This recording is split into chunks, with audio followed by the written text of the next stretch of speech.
sit down. Hello folks, Colin here, Festa 67's Workshop, and welcome to issue 18 of Legends of Ferrari F1, the die-cast 1/24 scale model collection from our good old mates up at DeAgostini.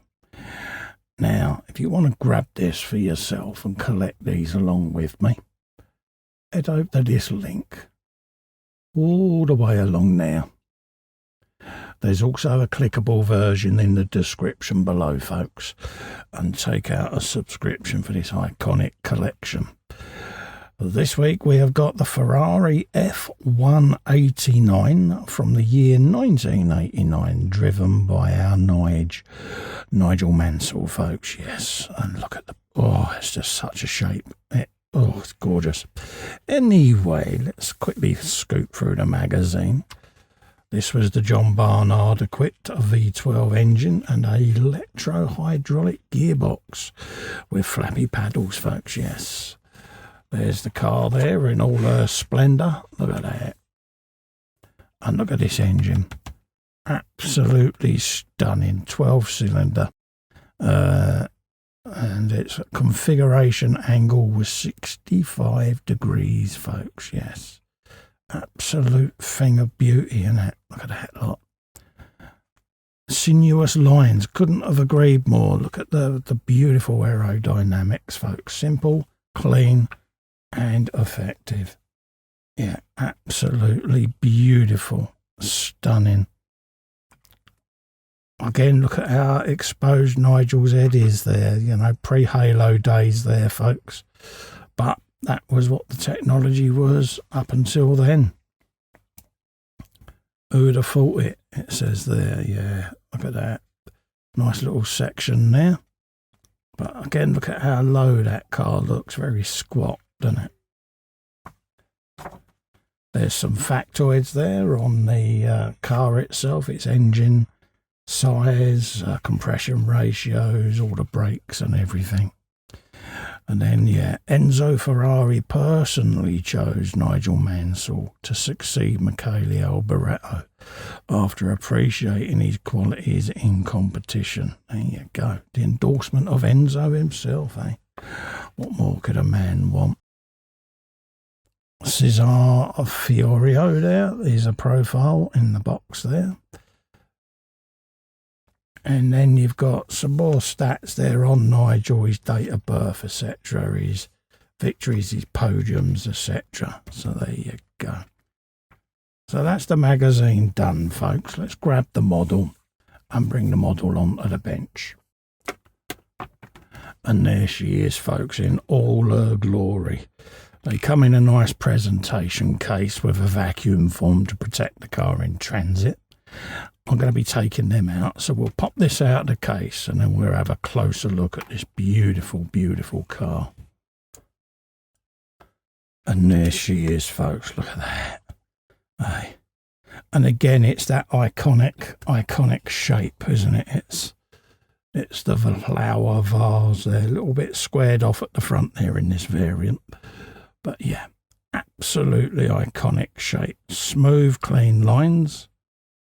As per, you got some rectangular or square ducting, should I say, on the side there. Lets the air go through the radiator and straight out the car, out of the way. You can also channel air along the side there and down underneath the rear wing. Also out through the diffuser there. You've got your exhaust venting out underneath. That would send air out from there as well. But what a slender design it was. And again, sitting very low down to the ground there. Nice basic front wing layout there, minus any end plates with air diffusers and things like that. You've got your front brake ducts sitting in there. No barge bolts, as you notice. None of that kerfuffle going on. Very, very simplistic, yet very slick lines on that car. They really are. I think that that clean look works for me. It just does. Inside there, you've got the very early iterations there of flappy paddle gears, few buttons on the steering wheel, and a display there. Seat would have been moulded to Nige there. So yeah, very, very clean, laid out cab area.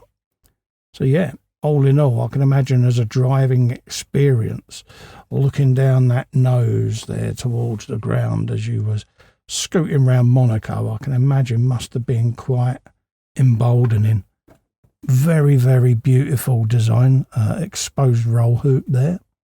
They had lowered the tops for whatever reason.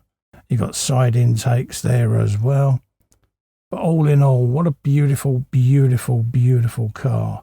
And again, the model itself is been lovingly recreated with all the detail that you would want and expect to see. Nice representation there of the Goodyear Eagle tyres, front and rears.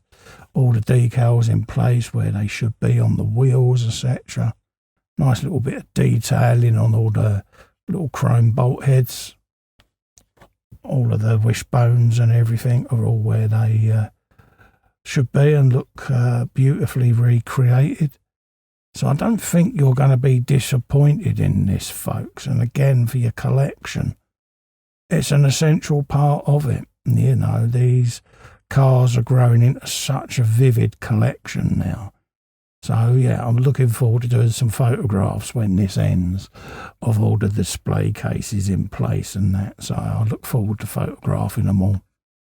And again, I'll probably display them in sequence of year order, from oldest to newest. So yeah, so there you go, folks. That is Nigel Mansell's Ferrari there, folks, looking rather splendid, isn't it? So if you would like to grab this for yourself and add these to your collection, head over to this link. That'll take you to the DeAgostini website, folks. There's a clickable version in the description below. And head over there and take out this wonderful collection. Any Ferrari nut, tifosi, whatever, is going to want to have this collection, folks. So grab it while you can. Also, to do me a favour and help me channel grow, could you just click that little fester in the corner and subscribe? It is free. Whilst you're there, ring the bell and select all, and you'll get notified of all future content. Until then, thank you so much for coming in and keeping me company. Stay safe and well. Bye-bye for now. I'm going to go and swoon over this Ferrari.